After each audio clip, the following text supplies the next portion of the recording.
On this edition of Lexington Now, housing stabilization, a public artwork is dedicated, and free paper shredding.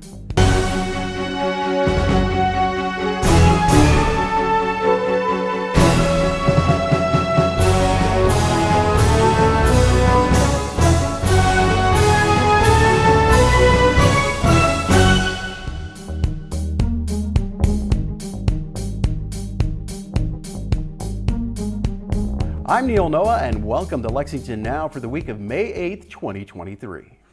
The City of Lexington's program to help those most at risk of losing their housing has been extended and expanded. The announcement was made at a press event at City Hall.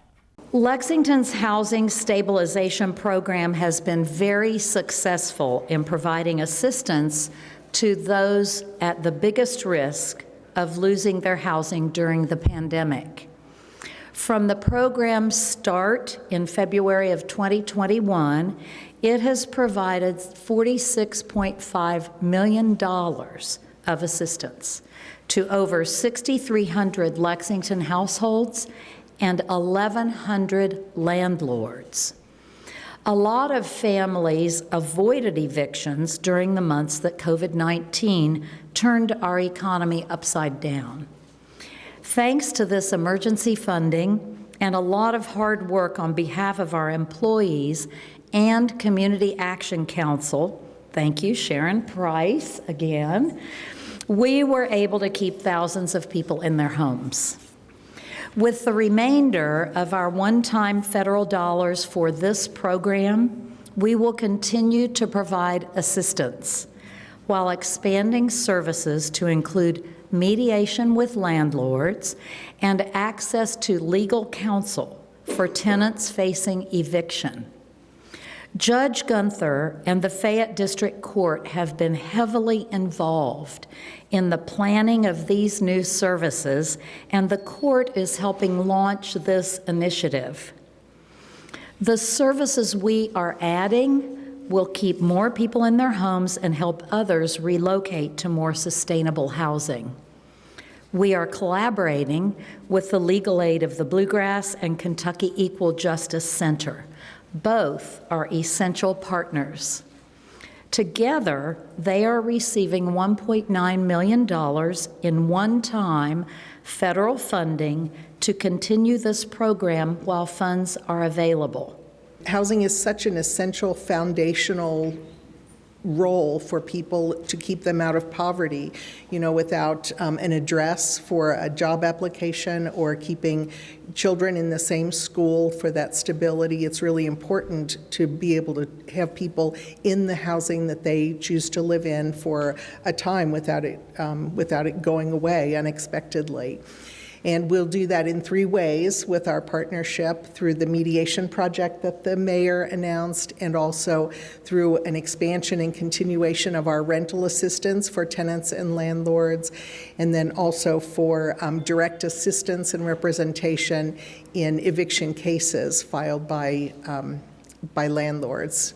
As Karen said, shelter is a basic need, but housing stability is more than that. It's a foundation for children to learn, for parents to parent, for workers to work, for seniors to age in place peacefully. It's a foundation for neighborhoods and communities to prosper. Kentucky Equal Justice Center is proud to join the project partnership to achieve housing stability as we take steps to link people with legal help toward right to counsel in eviction. We're actually affirming the great principle of equal access to justice. We also recognize that right to counsel in eviction is a protection late in the game. We will devote our housing outreach to connecting people not just with lawyers, but with information and resources they can use to empower themselves to achieve housing stability. Over the past 2.5 years, we've started with rent assistance and then expanded into a presence in court, and we've built an infrastructure that has hopefully forever changed our community and how we work with people who struggle to pay their rent. We never want anyone in our community to face eviction. That's our first goal. And right now we're still making millions of dollars assistance available to prevent that. But we also need additional tools, and that's what the programming here today will help us with. Paying back rent always isn't enough. Sometimes We need additional support, and we want to make sure that our tenants in Lexington have a level playing field when they go into the court, and that they get access to representation by an attorney and have an opportunity to mediate their case and seek a more positive outcome, even if that outcome means they still have to move to a new place. Because if they don't have an eviction on their record, that means they are going to have a much easier time finding their next apartment.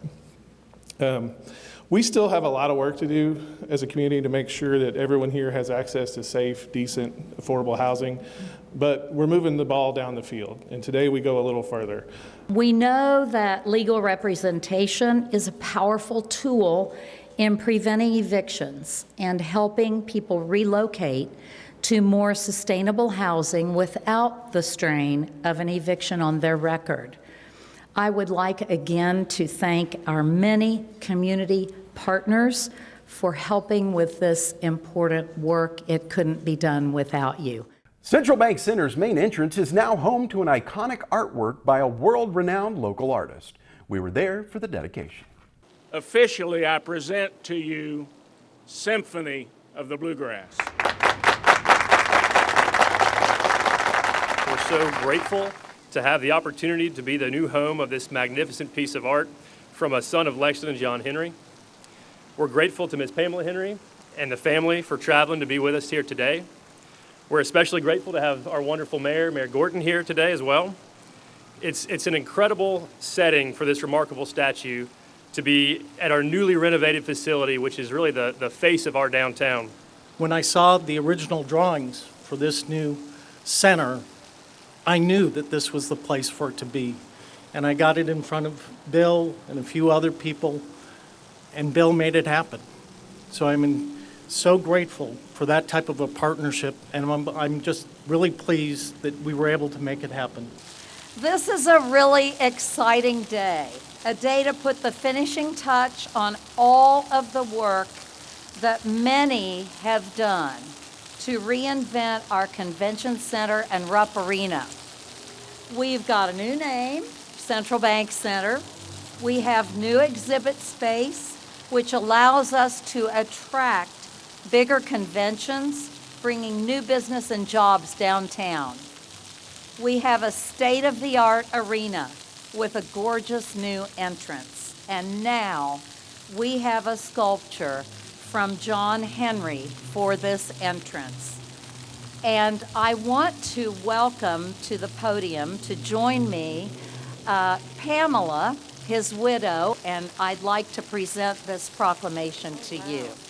Whereas Symphony of the Bluegrass is the sculpture at the new entrance to the reinvented Rupp Arena, and whereas Symphony of the Bluegrass was created by the late John Raymond Henry, an internationally recognized sculptor, artist, art supporter, activist, and community builder, and whereas Mr. Henry was known for his large-scale public works of art, which grace many important museums and public and private collections. And whereas Symphony of the Bluegrass is an imposing sculpture that is a symphony of implied movement, both solidly grounded and openly aspirational. And whereas Mr. Henry grew up in Lexington, graduated from Lafayette High School, and attended the University of Kentucky, which awarded him an honorary Doctor of Arts degree in 1996 for sustained achievement and distinction of national or international significance. And whereas we honor Mr. Henry today as we dedicate Symphony of the Bluegrass. Now, therefore, I, Linda Gorton, Mayor of Lexington, do hereby declare Wednesday, May the 3rd, 2023, Symphony of the Bluegrass Dedication Day. Congratulations, and thank you, Pamela. John was, is, and always will be a giant. Yes, he made enormous sculpture. That is a large part of his legacy. But to those who had the privilege of knowing him, it will be his encouragement and his sincere interest in each of us that we will personally remember. On behalf of John, with great gratitude from Catherine and myself, thank you for honoring John and this magnificent work in the heart of his hometown. For his family, it represents his lifetime of work as an artist and supporter, advocate, and gladiator for the arts. If you've got sensitive documents you want to dispose of, you'll want to stick around for our next segment after this.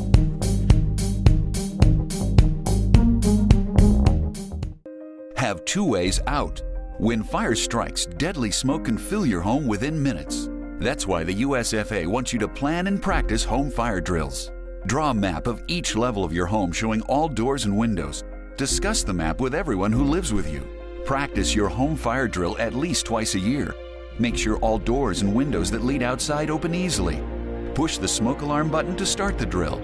Try feeling your way in the dark or with your eyes closed. Have at least two ways out of every room. If your first way out is blocked by fire or smoke, you can use your second way out. If there is smoke, get low and go. Crawl quickly under the smoke to your nearest exit. Close doors behind you and gather at a pre-planned outside meeting place where first responders can see you. Call 911. Remember, get out and stay out. Never go back inside for people, pets, or things. Welcome back to Lexington Now. A popular free event from Waste Management is coming soon. Lauren Monahan gives us the detail. Hi, I'm Lauren Monahan with Lexington's Division of Waste Management, here to tell you about another great event we have coming up this spring in Lexington. We will be hosting a paper shred event on Saturday, May 20th. This event will be at our training pad at 1631 Old Frankfort Pike. So Lexingtonians are invited to come out and bring up to 5 boxes or bags of paper materials that you'd like to dispose of in a very safe and environmentally friendly way. We will shred those documents here on site using one of our trusted vendors, Shred-It, a division of Stericycle.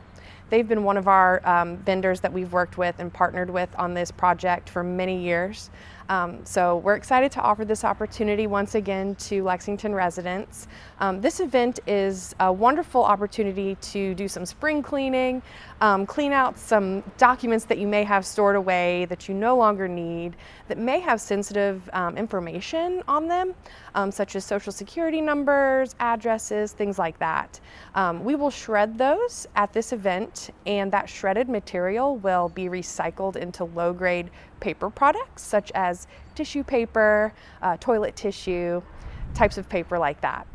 Some examples of materials that you can bring to the paper shred event are old papers, staples and paper clips are okay, manila envelopes, magazines that may have your address included on the front. Some items that the vendor is not able to process that day are binder clips, binders, hardback books with a hard binding, anything that could damage the shredding machinery there.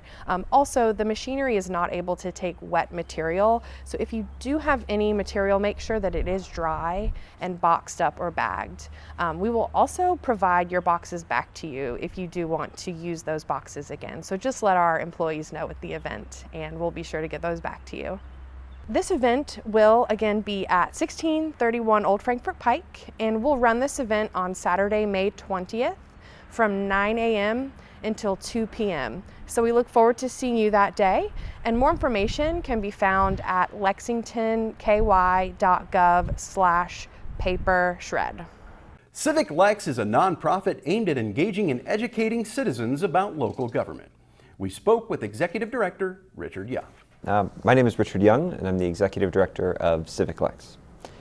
Civic Lex is a nonprofit organization here in Lexington that helps residents connect with local government, learn what local government is considering, and get involved and engage in the process. I started Civic Lex about 5-6 years ago, really around this sort of goal of helping people understand what local government is doing. You know, when people think of government and sort of getting involved, they usually think about the federal level, voting, right, for the presidential election or in a Senate election. But we think that the place that you can make the most change, the place that you can get involved the easiest is right here at the local level. But a lot of folks don't really understand how to get involved in local government. And so that's sort of what we started around. We are not part of LFUCG, but we do work with the city a lot on various projects. Our offices are downtown on the 4th floor of the Pam Miller Downtown Arts Center, right across from the Central Library. It's great being downtown because we are in and out of City Hall every day, many times per day. So we're right across the street and can walk over there pretty easily. And we love being downtown with all of the wonderful things to do down here. We have 7 staff members, 5 full-time employees, and 2 that are with us through the AmeriCorps Vista program. And our staff do a wide range of things from raising money to ensure that we can keep existing, to attending city meetings and reporting on them, to running programs that get people more engaged and involved in the decisions that the city's considering every day. So right now we're in Civic Lex's sort of 5th anniversary. It's really exciting. We've been around for 5 years, and we're sort of trying to figure out what are the next steps for us. And we're also trying to make sure that we can keep existing for another 5 years. And so we're in the middle of a big fundraising campaign to support us over the next 5 years. I think my favorite part of my job is getting to sort of be in City Hall all the time and see residents coming and going and engaging with their council members and engaging on boards and commissions and really seeing how the sort of voice and perspective of residents from across the city gets sort of integrated into this decisions that the city makes. I think there are a lot of places across the country where residents feel very powerless, right? And they don't know how to they don't know if local government considers them as sort of in their decision making. But here in Lexington, I think we have a really thoughtful local government that is always looking for ways to bring more people into the process. And my favorite part of my job is seeing that happen in real time. So I think we can see the impact of our work in like a lot of really big ways and a lot of really small ways. I hear from residents all the time about our newsletter that goes out every Monday that sort of walks people through what's happening in local government, that people are learning new things, right? They're like, oh, I didn't know what a COW was, like a committee of the whole. Now I know what that is, and I see that there are some coming up. And just that like little bit of information, right, adds up over time. When people start learning even just these little acronyms and the different sort of things that the city's doing on a weekly basis or on a monthly basis or on an annual basis, it starts to build what we talk about here is like a civic muscle, right? It starts to sort of, just like people go to like a gym and, it takes, at first it's like, oh man, this is really hard. But over time you start sort of building up muscles. That's kind of what it is with sort of civic engagement, right? It takes these small little things here and there, and then over time that adds up into sort of a robust way of engaging. And so we see it in those little small things like people knowing new vocabulary words, but we also see it in how people are showing up to meetings and expressing their voice, or how the city is considering, expanding ways for the public to engage, right? These are really big changes from how council works to how the input for the comprehensive plan is gathered. These really big changes in bringing the public into decision making is a significant impact, and we love to, think that we're a part of why that's happening. If someone wants to learn more about what we're up to or subscribe to our newsletter, which is free and comes out every Monday, you can just go to civiclex.org. There's a little button in the bottom of the screen that says sign up for our newsletter. Just click that, put in your email address, and you'll start getting it every Monday, more or less every Monday. When council goes on break, we like to take a little bit of a break too. But it's just such a great way for folks to just, stay informed and engage with what's happening on a weekly basis and learn like what actually can I show up to and give my input, and what are the other sort of things that I can do to be a more active and engaged citizen. We've got a jam-packed week of City Hall coverage ahead on Lex TV, and you can catch our gavel-to-gavel action here or on our website. And remember, for the most accurate and up-to-date information on all city business, check out our website at lexingtonky.gov. Here's this week's meeting coverage.